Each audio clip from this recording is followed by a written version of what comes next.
Expansion PME, propulsée par Axe Montérégie, pôle de développement stratégique. Acteur clé du développement régional qui propulse les initiatives, fait bouger les idées et crée un impact réel.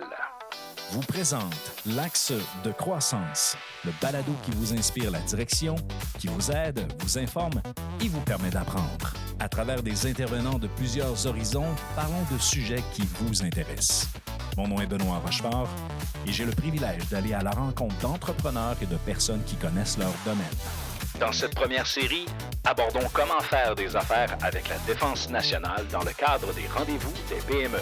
Édition Sécurité-Défense. Donc, jusqu'à présent, on a reçu beaucoup d'entrepreneurs, de spécialistes, de consultants, de gens de la politique même. Et là, on a la chance d'avoir Maître Nicolas Charret qui travaille pour la firme Fasken et qui a une spécialité en propriété intellectuelle. Donc, Maître, merci d'avoir accepté de nous avoir, de participer à ce balado. Merci pour l'invitation, ça fait un grand plaisir. Maître Charret, je sais que vous allez me dire, tu peux m'appeler Benoît parce qu'on s'en est parlé un petit peu, pas Benoît mais Nicolas au début. Je pense que je vais avoir de la difficulté. Il faut pas. Faut pas? Faut pas. Le but d'un bon avocat, c'est d'être des conseillers impliqués dans l'industrie puis de faire partie de la business. Donc, il ne faut pas avoir cette barrière de formalité. On veut être là avec vous sur les premières lignes. C'est bon. Vous avez une spécialité en propriété intellectuelle. Pour que les gens qui nous écoutent, qui sont entrepreneurs, j'aimerais qu'on aborde justement, dans le fond, sur le plan légal. Comment ça marche quand on veut faire affaire, par exemple, avec soit la Défense nationale, ou quand c'est le temps d'élaborer des contrats, ou quand c'est le temps de développer un partenariat peut-être dans une entreprise qui est insérée dans la chaîne de logistique? Donc, on procède comment? En fait, ça peut être différentes dynamiques là, qui vont initier des partenariats. Ultimement, nous, le rôle des avocats, c'est on arrive idéalement au début des premières conversations d'affaires pour pouvoir orienter justement puis évaluer les risques par rapport à la propriété intellectuelle dans le cadre de ce partenariat-là, mais l'impact du partenariat envisagé plus tard sur les autres activités de développement ou de commercialisation. Mais dans tous les cas, souvent, il y a une première étape de conversation d'affaires qui ont eu lieu entre les partenaires potentiels.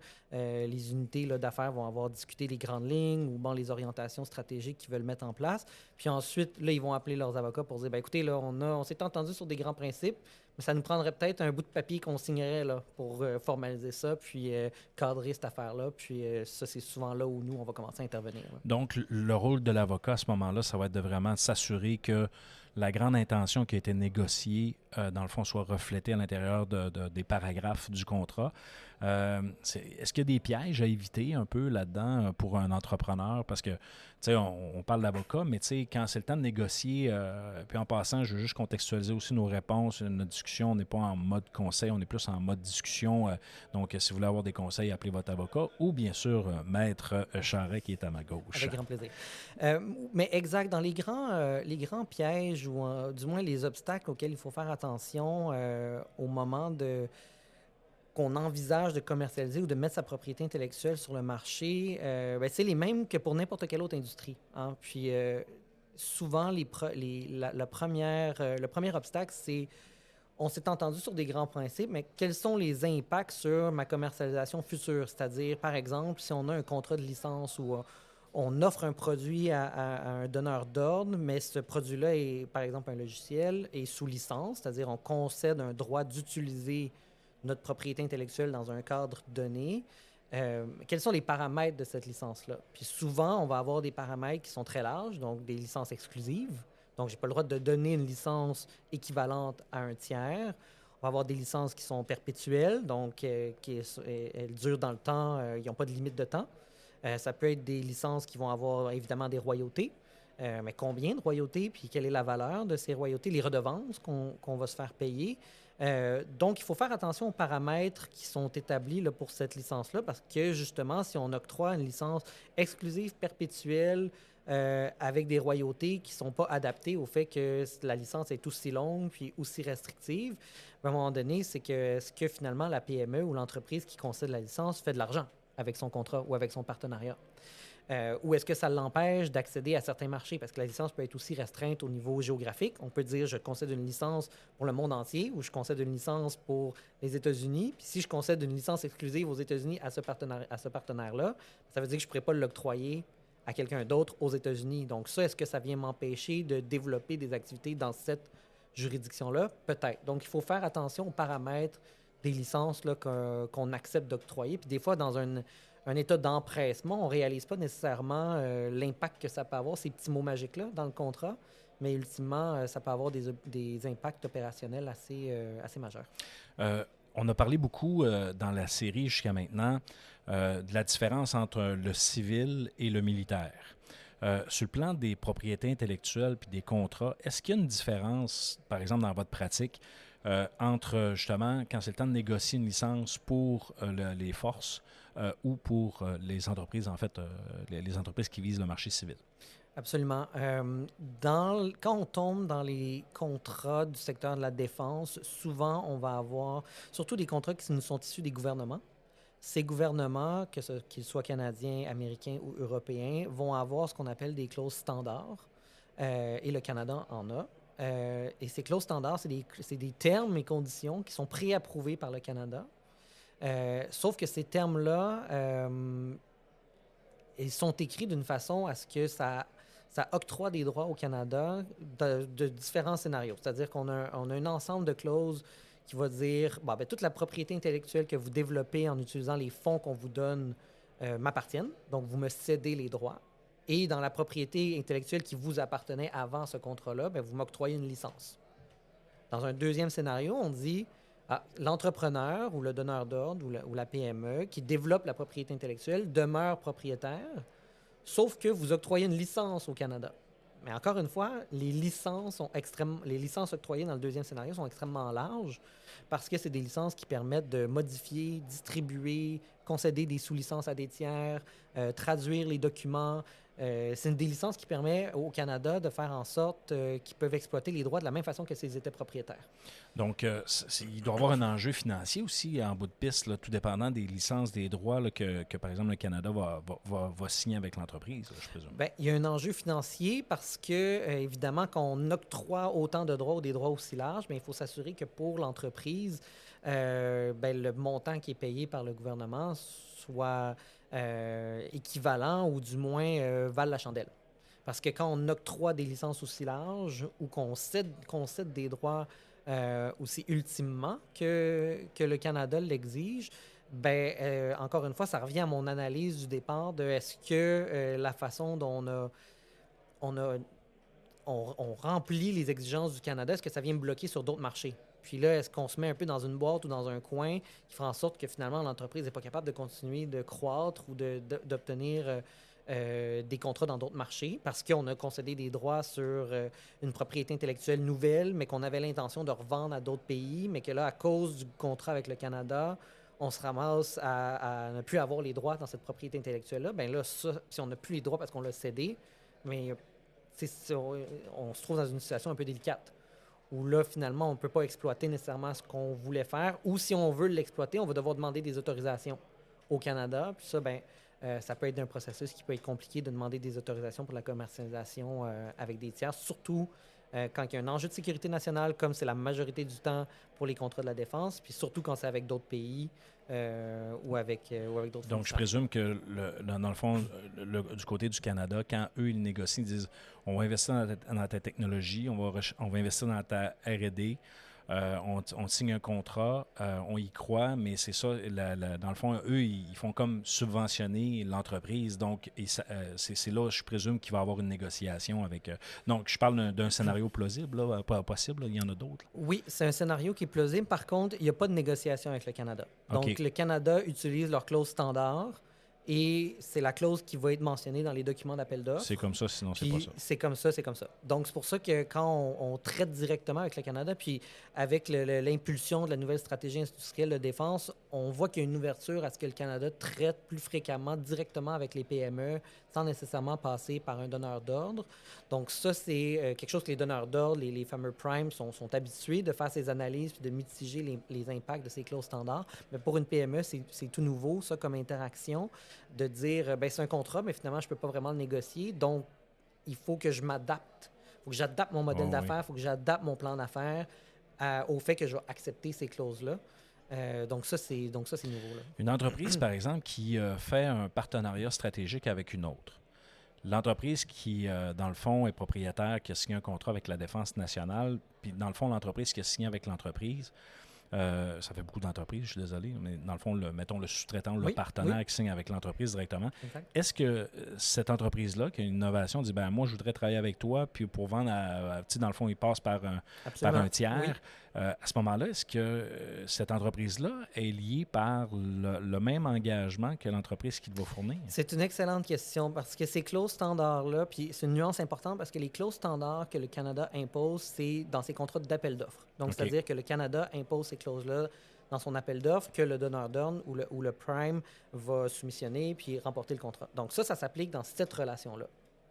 Ce que le Canada va dire, c'est toi, donneur d'ordre, tu t'engages à me fournir les droits et les licences nécessaires à l'exploitation de la technologie que je t'achète. Après, le donneur d'ordre est libre d'obtenir, dans un contrat de gré à gré, qui est un tout autre contrat, dans un contrat avec justement son sous-traitant, qui est négocié séparément du contrat avec le Canada, de prévoir les clauses qu'il désire prévoir dans le contrat. Okay. Et ça, ce contrat-là, lui, il est négociable. Par contre, évidemment, le donneur d'ordre, lui, qui est un peu l'interface intermédiaire entre le sous-traitant et le Canada, comme vous dites, qui est l'espèce de tiers un peu au centre, bien, c'est la responsabilité du donneur d'ordre de s'assurer qu'il est en mesure de livrer au Canada ce qu'il s'est engagé à livrer. Donc, souvent, ce que ça veut dire, c'est que les clauses standards que le Canada impose aux donneurs d'ordre vont souvent percoler jusqu'au sous-traitant dans le contrat de gré à gré. Okay. Parce que si le donneur d'ordre dit, si le Canada exige une cession de pays, il faut que le donneur d'ordre soit en mesure de céder sa propriété intellectuelle au Canada et donc il va devoir exiger de son sous-traitant que lui-même cède sa propriété intellectuelle. Donc là, c'est ce qu'on appelle la chaîne de titres. La chaîne de titres, à ce moment-là, elle est complète. Le sous-traitant cède au donneur d'ordre, le donneur d'ordre cède au Canada. Donc, tout ce beau monde-là, les droits se ramassent à la bonne place. Là. OK. Mais c'est intéressant à comprendre parce que cette chaîne-là, tu sais, l'entreprise qui dit, ben moi, j'ai fait une belle innovation, je vais pouvoir contribuer, je vais essayer de solliciter des entreprises dans la chaîne, ben il y a des conséquences aussi, des choses à négocier.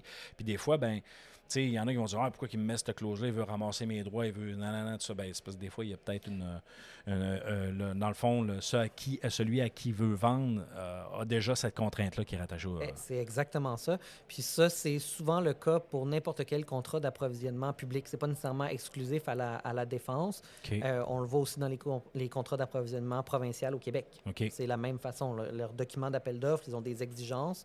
La personne qui remporte l'appel d'offres doit s'y soumettre. Puis ça, c'est plus ou moins négociable. Puis ensuite, elle doit s'assurer que ses sous-traitants et ses fournisseurs lui fournissent ce qu'elle a besoin pour livrer au gouvernement en question. Est-ce que le volet réglementaire est trop lourd? Ou est-ce que ça pourrait être peut-être allégé? Ou si dans le cas où c'est allégé, est-ce que ça représente un risque sur le plan légal? Les réglementations, évidemment, les réglementations sont en place pour une raison. Souvent, c'est issu d'une expérience plus ou moins positive de la part des gouvernements ou de la part de la population. Donc, c'est vraiment fait pour s'assurer que, encore une fois, les investissements résultent dans les retombées qu'on espère qu'ils aient. Donc, je ne sais pas jusqu'à quel point elles sont trop lourdes. Mais elles sont à certains égards nécessaires pour justement s'assurer que les investissements soient rentables, soient à la bonne place, soient sécuritaires, puis donnent le résultat escompté. C'est de mon point de vue, encore une fois, si on parle des clauses standards, c'est sûr que c'est des clauses qui sont très rigides. C'est pas nécessairement des clauses qui sont adaptées à tous les types de technologies. Puis ça, c'est peut-être une zone d'amélioration qu'on espère que va être du moins envisagé dans les prochaines années parce que, par exemple, si on prend des services infonuagiques, par exemple, on veut stocker des données dans le fameux cloud, souvent, un service cloud ou un logiciel infonuagique, c'est pas une licence de propriété intellectuelle, puis il n'y a pas de cession de droit de propriété intellectuelle. C'est un service.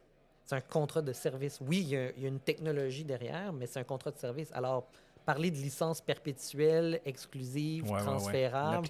L'applicabilité devient problématique. Ça devient problématique parce que ça rentre, tu sais, c'est comme un cercle et un carré. Ça s'emboîte pas parfaitement bien. Mais comme c'est les clauses avec lesquelles on traite, on n'a pas le choix un peu de justement faire cette analyse-là avec nos clients puis de dire, bon, ben, écoutez, on le sait que ça ne s'applique pas, là, puis on le sait que c'est différent de votre contrat commercial standard parce que souvent, les clients ont leur propre clause. Puis ils vont dire, oui, c'est complètement différent de ce que moi, je fais habituellement ou de comment je vends mes services. Puis on va dire, oui, mais c'est ça qu'on a. Mais voici comment on l'interprète pour minimiser le risque d'une clause de cession, le risque d'une clause de licence ou le risque de justement de droit de sous-licence à des tiers ou ce genre de trucs-là. Donc, oui.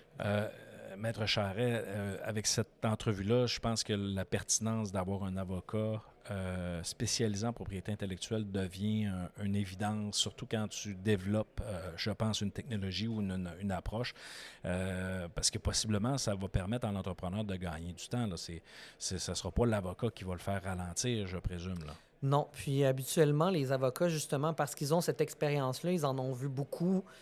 Justement, c'est ça l'intérêt de faire affaire avec des avocats spécialisés comme nous chez Fasken, c'est qu'on a plusieurs clients, ça fait longtemps qu'on est dans l'industrie, on l'a vu de tout acabit, on l'a vu au début, on l'a vu pendant, on l'a vu maintenant.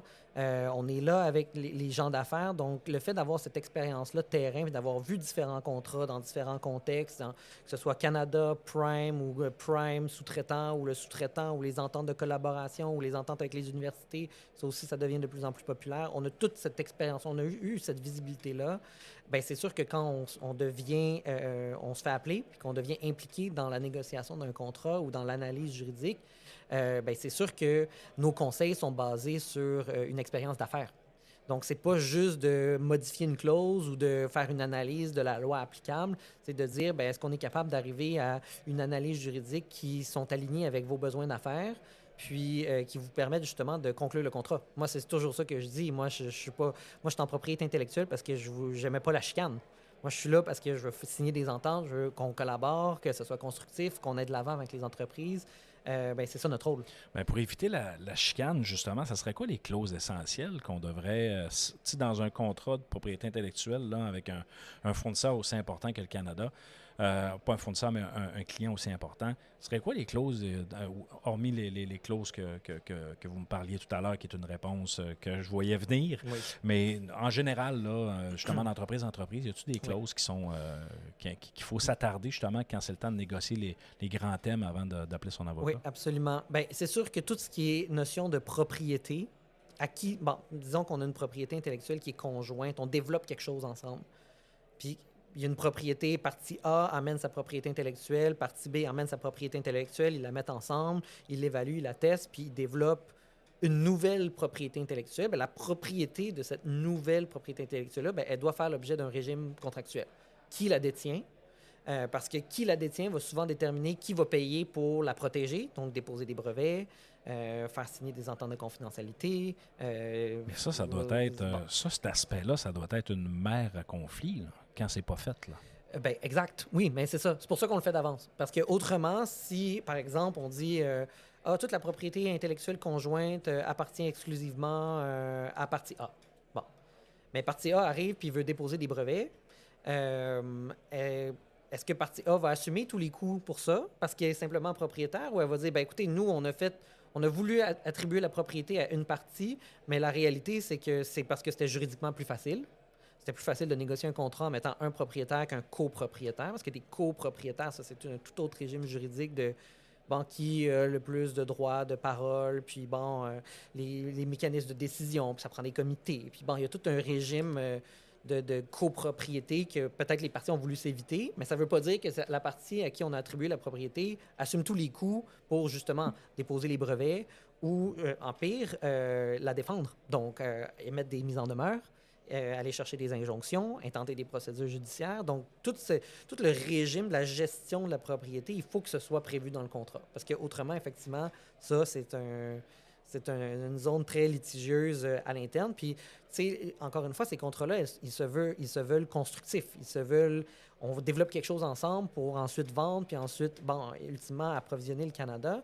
Donc, il faut que les relations soient... il faut que les mécanismes et les modalités soient prévus d'avance. Donc, la propriété, c'en est une.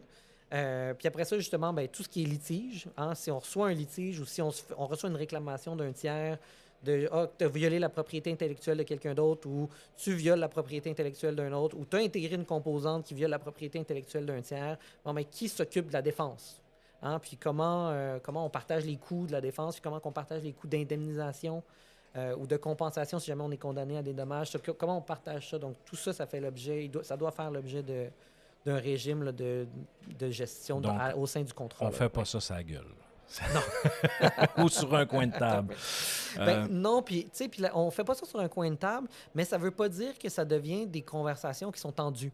Encore une fois, puis je pense que c'est un peu le trait caractéristique des avocats qui sont habitués ou qui ont l'expérience, c'est que ce pas des gens qui vont rendre le ton de la conversation abrasif.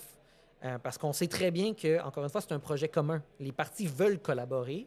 Donc, c'est pas le moment à l'avocat de venir mettre du sable dans l'engrenage en soulevant des points puis en créant de la méfiance. T'sais, on est là pour collaborer, on pose les questions, on clarifie des choses.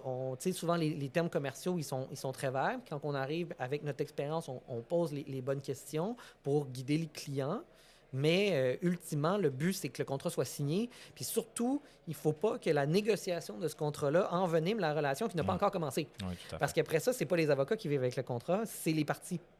On ne veut pas leur laisser un contrat qu'ils détestent puis une relation avec laquelle ils sont déjà pas capables de se parler puis il n'y a rien qui a été développé. Là. Maître, je ne peux pas ne pas vous aborder la question des brevets avec vous. Tantôt, vous en avez parlé un petit peu. Aujourd'hui, en 2026, avec justement toute l'intelligence artificielle, avec comment je peux dire ça, l'accès à l'information pour au traitement d'information, le fait de faire un brevet, parce que des fois, les entreprises vont dire, je ne ferai pas breveter, je vais me faire copier. Y a-t-il une façon? Est-ce que ça protège vraiment les innovations technologiques des entreprises? Est-ce que ça vaut la peine de le faire? Le brevet a définitivement sa pertinence, même dans le secteur de la défense. Évidemment, il y a toute une question stratégique dans le dépôt du brevet, puis dans le timing du dépôt du brevet. Okay. Parce qu'effectivement, le brevet, puis rapidement, là, le brevet, c'est un monopole octroyé par le gouvernement, le droit le droit à l'invention qui est décrite dans le brevet, en échange de la divulgation. Donc, la demande de brevet, elle va décrire l'invention, puis en l'échange de cette divulgation-là, vous avez ce monopole pendant une certaine période de temps. Donc, cette divulgation-là n'est pas obligée d'être au moment où l'innovation est développée. Hein?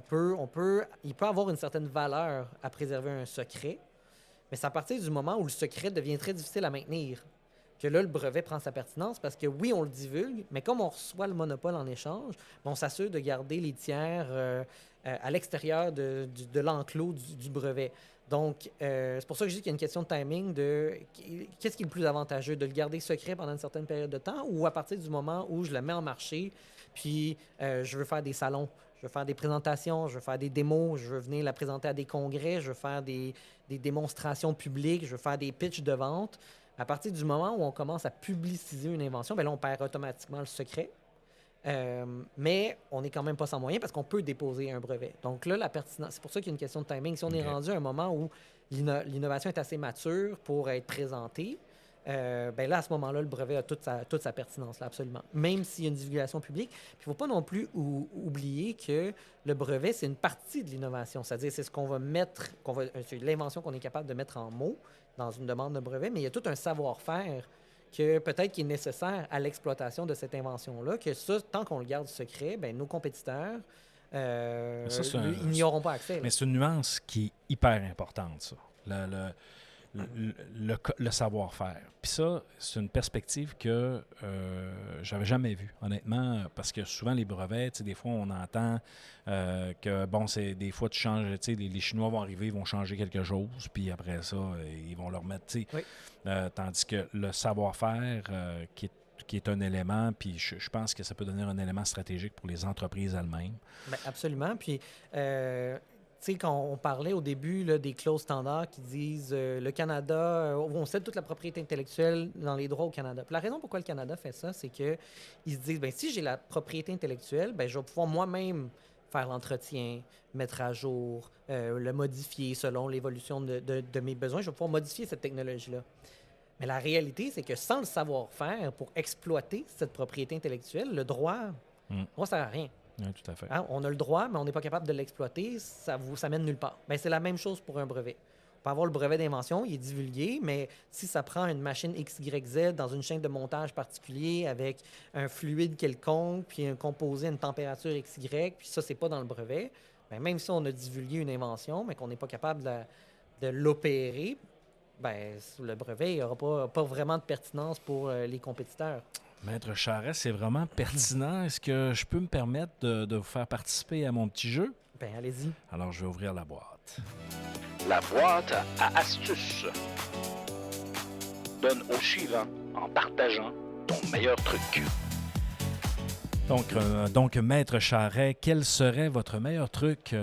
Bien sûr, on s'entend ici, ce n'est pas un conseil juridique, mais votre meilleur truc pour une entreprise qui, dans le fond, qui doit aborder les enjeux de propriété intellectuelle. Appelez vos avocats. Non, mais sans blague, il faut les impliquer parce que c'est des gens qui en ont vu d'autres, de toutes les couleurs, de tout acabit, de tout type, toute taille. Donc, c'est des gens qui sont capables de donner non seulement des conseils juridiques, mais surtout des conseils d'affaires, puis qui sont capables de vous prendre à l'étape où vous êtes rendu, puis de dire, bon, ben sur la base de moi, ce que je comprends de où tu t'en vas avec ça, voici ce que je te conseille de faire, puis voici tel moyen pour mitiger tel risque, puis voici tel truc, puis as-tu pensé à telle affaire, puis voici comment tu pourrais modifier ton plan d'affaires, voici comment on peut modifier la technologie, ou est-ce que c'est le bon moment de déposer des brevets, est-ce que c'est le bon moment est-ce que tu as une entente de non-divulgation, les fameux NDA, est-ce que tu as ça en place avant de commencer à parler à tout le monde autour?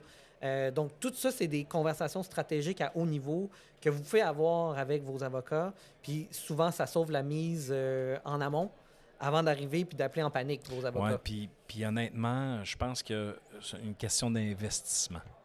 En argent d'une part et en temps aussi. Donc, si une entreprise n'investit pas dans ça dès le départ, il y a peut-être des questions à se poser sur son développement futur parce que c'est juste une précaution, c'est de la prévisibilité pour l'entreprise. Donc, bref, merci beaucoup, Maître Charret. Bien, avec grand plaisir, merci beaucoup. Est-ce que vous avez apprécié votre expérience? Oui, c'était fantastique. Merci beaucoup de m'avoir reçu. Donc, ça me fait plaisir, au plaisir de se reparler. Cet enregistrement a été fait au Collège militaire royal de Saint-Jean. Merci à tous nos partenaires et aux nombreux participants. Pour avoir accès à toute notre programmation et nos activités, visitez expansionpme.org dans la section Activités ou, pour l'ensemble de nos projets, axemontérégie.org. Au nom de toute l'équipe, dans ce monde en continuel changement, nous vous souhaitons bonne innovation.